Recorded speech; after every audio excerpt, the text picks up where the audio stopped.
Assalamualaikum warahmatullahi wabarakatuh.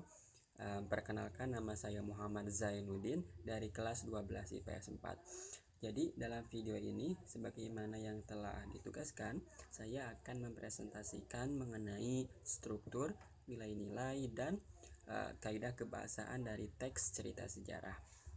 Teks cerita sejarah yang saya ambil ini berjudul Cerita Rakyat Situ Bagendit. Cerita ini saya ambil dari website yaitu poskata.com dengan penulisnya yaitu Rinta Nariza.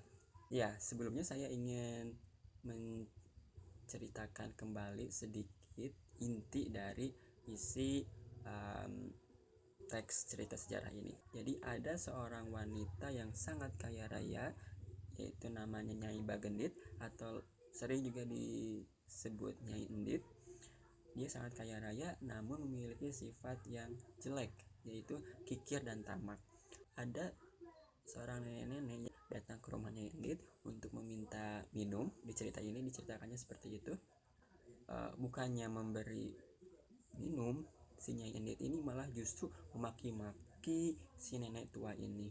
Nah, kemudian si nenek tua ini singkat ceritanya ibaratnya murka gitu. Ia pun singkat ceritanya menancapkan tongkat yang ia bawa. Kemudian keesokan harinya Nyai Endit mencabut tongkat itu dan keluarlah air dari bekas tancapan tongkat itu yang tidak henti-hentinya keluar dengan deras si airnya itu, hingga menenggelamkan dirinya, menenggelamkan Nyai Endit dengan harta bendanya. Dan akhirnya desa tempat tinggal Nyai Endit ini berubah menjadi danau yang sekarang dikenal dengan nama Situ Bagendit. Nah, seperti itu inti dari teks cerita sejarah yang saya ambil ini. Oke, langsung saja kita mulai ke inti presentasi kita hari ini. Oke, yang pertama itu bahasanya mengenai struktur. Nah, struktur cerita sejarah itu ada orientasi, ada pengungkapan peristiwa, kemudian ada menuju konflik atau rising action, kemudian ada komplikasi, kemudian ada resolusi, dan yang terakhir yang keenam itu koda. Oke, yang pertama langsung saja ke orientasi. Nah, orientasi dari teks cerita sejarah ini ya, kutipannya yaitu pada paragraf Alkisah, pada zaman dahulu di sebuah desa di Garut ada seorang janda kaya raya bernama Nyai Bagendit atau Nyai Endit. Meski hartanya sangatlah berlimpah, ia memiliki sifat yang sangat kikir dan juga tamak. Itu kutipan dari struktur bagian orientasi. Jadi di bagian ini dijelaskan siapa tokoh utamanya, settingnya atau latarnya, dan bagaimana watak yang nantinya akan menuju ke konflik dari isi cerita ini. Itu struktur yang pertama, orientasi. Kemudian struktur yang kedua itu pengungkapan peristiwa. Karena di sini panjang di bagian struktur ini, jadi saya akan hanya menyampaikan inti dari bagian struktur yang ini, yaitu di sini diungkapkan karena kekikiran dan ketamakan Nyai Endit ini, kemudian warga desa tempat Nyai Endit ini tinggal mulai resah, mulai keberatan dengan bagaimana sikap Nyai Endit ini, yang akhirnya setelah adanya benih-benih konflik di bagian pengungkapan peristiwa yang nantinya akan menuju ke bagian rising action atau di bagian menuju konfliknya. Poin yang ketiga yaitu bagian rising action atau menuju konflik. Di sini juga panjang, ada beberapa paragraf. Intinya saja yaitu seperti yang tadi sudah saya ceritakan di bagian awal mengenai inti dari cerita sejarah yang saya ambil ini. Ada seorang nenek-nenek yang datang ke rumah Nyai Endit untuk meminta minum, untuk ikan apakah benar Nyai Endit ini adalah wanita yang memiliki sikap yang kikir dan tamak. Dan ternyata benar bahwa Nyai Endit ini ya seperti itu. Dan yang keempat itu komplikasi. Nah, di komplikasi ini sama panjang juga ceritanya, paragrafnya, kalimatnya. Jadi intinya itu yang bagian ini yaitu mengenai penancapan tongkat itu dan dicabutnya tongkat itu oleh Nyai Endit dan mengeluarkan air yang tidak berhenti-hentinya keluar. Jadi ini puncak konfliknya. Kemudian struktur yang kelima yaitu resolusi. Nah, di resolusi ini yaitu menceritakan bagaimana akhir dari cerita ini, yaitu akhirnya yang ini tenggelam beserta hartanya, dan desa yang kini tergenang oleh air dari bekas tancapan tongkat itu berubah menjadi danau yang sekarang dikenal dengan nama Situ Bakendit. Kemudian struktur yang keenam yaitu koda. Nah, yang saya baca bagian koda itu adalah bagian sudut pandang dari si penulis terhadap isi cerita tersebut, mungkin berupa pesannya atau apa, tapi saya tidak membaca adanya kalimat atau bagian atau paragraf itu dalam teks cerita sejarah yang saya ambil. Jadi untuk struktur yang keenam yaitu koda tidak ada untuk teks cerita sejarah yang saya ambil ini. Dan yang saya baca juga bahwa struktur bagian koda ini sifatnya opsional, boleh ada boleh tidak. Oke, itu penjelasan tentang strukturnya. Sekarang langsung ke bagian nilai-nilai. Nilai-nilai di sini saya menemukan ada 3 jenis nilai-nilai. Yang pertama itu nilai sosial, kemudian nilai agama, dan nilai moral. Langsung saja ke nilai yang pertama yaitu nilai sosial. Nah, di nilai sosial ini kutipannya saya menemukan pada paragraf atau kalimat, ditambah lagi kekayaannya tersebut ia dapatkan dari mencurangi para warga di sekitarnya yang kebanyakan berprofesi sebagai petani. Bukannya membantu tetangga-tetangganya yang miskin dan kesusahan, ia malah tega memanfaatkan mereka. Nah, saya akan menyampaikan bagaimana yang saya bisa ambil dari nilai ini. Jadi misalkan ada si A yang punya kekayaan berlebih, ada si B yang kekurangan. Wajarnya, harusnya si A ini yang notabene punya harta berlebih harusnya membantu si B yang kekurangan. Nah, ini mah justru si A ini udah kaya tapi pengen dapat kekayaan dari si B yang notabene kekurangan gitu.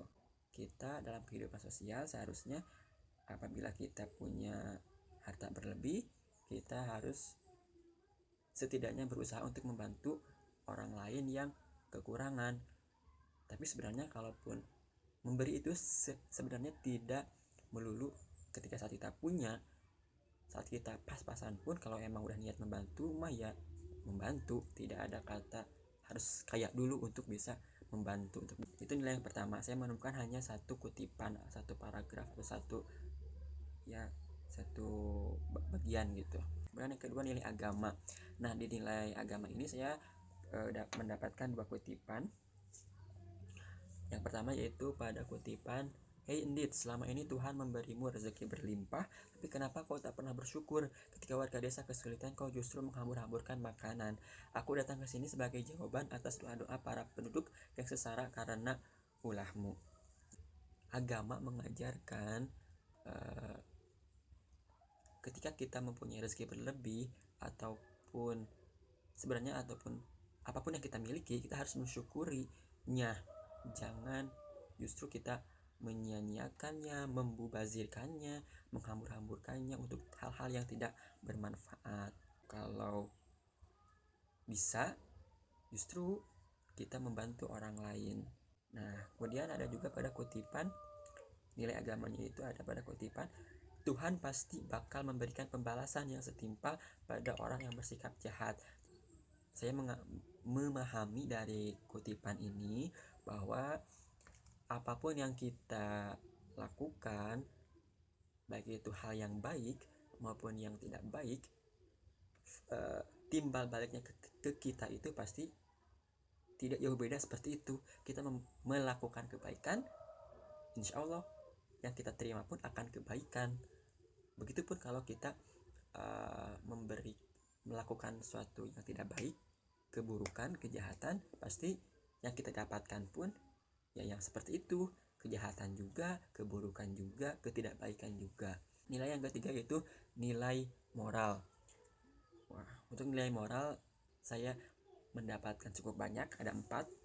Yang pertama yaitu kutipannya, salah satu penyebab warga-warga di desa tersebut hidup dalam serba kekurangan adalah kecurangan Nyai Bagendit. Saat musim panen tiba, mereka diwajibkan menjual seluruh hasil panen ke Nyai Bagendit. Nah, di sini menggambarkan sifat licik. Kemudian ada kutipan yang kedua mengenai nilai moral yang saya dapatkan, yaitu pada kutipan, hahaha, kerja bagus Barja. Sebentar lagi mereka akan kehabisan beras, lalu aku akan menjual beras-berasku di lumbung dengan harga yang sangat mahal. Tugasmu selanjutnya adalah mengawasi mereka jangan sampai ada yang membeli beras di tempat lain, ujar Nyai Endit pada Barja. Nah, di kutipan tersebut sudah nampak jelas bagaimana kelicikan dari Nyai Endit ini. Dia sudah mewajibkan orang lain untuk menjual hasil panennya ke dia. Nah, ketika musim panceklik, tidak musim panen, warga mau tidak mau harus membeli dari Nyai Endit. Nah, liciknya lagi, Nyai Endit menjual berasnya ini dengan harga tidak wajar, dengan harga di atas harga sewajarnya. Itu kan licik. Kutipan yang ketiga dan keempat nilainya intinya sama, yaitu ketidaksopanan terhadap orang yang lebih tua. Yaitu kutipan yang pertama, hai kau lelaki tua, jangan kau injakkan kaki kotormu itu di rumahku, pergi kau dari sini, ujar Nyai Endit dengan suara yang keras. Kemudian kutipan berikutnya yaitu, dengan kesal Nyai Endit pun keluar dan memaki nenek tua. Ada apa kau teriak-teriak memanggilku, dasar pengemis tua tak tahu diri. Nah, kita sebagai orang yang lebih muda terhadap orang yang lebih tua, kita menghormati apapun jabatan kita, apapun pangkat kita, apapun gelar kita. Kalau terhadap orang yang lebih tua, kita harus tetap menghormati, berkata baik, tidak boleh mencaci maki. Kemudian kita masuk ke bagian presentasi yang terakhir, yaitu yang ketiga mengenai kaidah kebahasaan. Jadi dalam teks cerita sejarah ini saya menemukan ada 6 kaidah kebahasaan. Kaidah yang pertama yaitu dalam teks cerita sejarah ini saya menemukan bahwa teks ini menggunakan kalimat yang bermakna lampau, yaitu ada pada kutipan, Alkisah, pada zaman dahulu di sebuah desa di Garut ada seorang janda kaya raya bernama Nyai Bagendit atau Nyai Endit. Di sini sudah jelas ada kata pada zaman dahulu, berarti itu menceritakan hal yang lampau, bermakna lampau. Kemudian kaidah yang kedua yaitu konjungsi yang menyatakan urutan waktu, konjungsi temporal. Di sini ada 3 kutipan, yaitu yang pertama, kelak ketika pasokan padi para warga habis, mereka harus membeli beras dari Nyai Endit dengan harga yang sangat mahal. Di sini kata konjungsinya yaitu kelak. Kemudian kutipan yang kedua yaitu masih sama mengenai konjungsi yang menyatakan urutan waktu. Langsung saja ke konjungsinya. Untuk ada kata lalu. Ada yang ketiga ada kata keesokan harinya. Ketiga-tiganya menurut saya dan mungkin mudah-mudahan benar, ketiga-tiganya adalah konjungsi temporal, konjungsi yang menyatakan urutan waktu. Kemudian kaidah kebahasaan yang ketiga yaitu adanya kata kerja material. Di sini saya mendapatkan 3, sebenarnya banyak kalau kata kerja material, cuman saya mengambil 3 saja dan saya akan menyampaikannya satu saja untuk menyempatkan durasi. Yang pertama yaitu di sisi lain Nyai Endit sedang memeriksa lumbung padinya, memeriksa. Menurut saya itu termasuk kata kerja material, mudah-mudahan benar. Kemudian yang berikutnya yaitu ada kata diusir, itu kata kerja material. Kemudian yang ketiga itu berjalan. Kaidah kebahasaan yang keempat, adanya kata kerja mental. Di sini saya menemukan ada kalimat Nyi Asih pun mempercayai kata-kata nenek tersebut. Mempercayai kata kerja mental. Kemudian berikutnya ada kata memanfaatkan. Itu kaidah kebahasaan yang keempat. Kemudian ada kaidah kebahasaan yang kelima, yaitu menggunakan kata sifat. Di sini saya menemukan ada pada kalimat, meski hartanya sangatlah berlimpah, ia memiliki sifat yang sangat kikir dan tamak. Kikir dan tamak itu termasuk kata sifat. Kemudian saya juga menemukan ada kata sedih, kecewa, besar, dan megah. Kemudian kaidah kebahasaan yang keenam, yaitu adanya dialog, adanya kalimat langsung. Contohnya yaitu, kapan nasib kita berubah ya, aku tak tahan hidup seperti ini terus, ujar salah satu petani ke temannya. Ini banyak sebenarnya, itu saja contohnya, satu saja.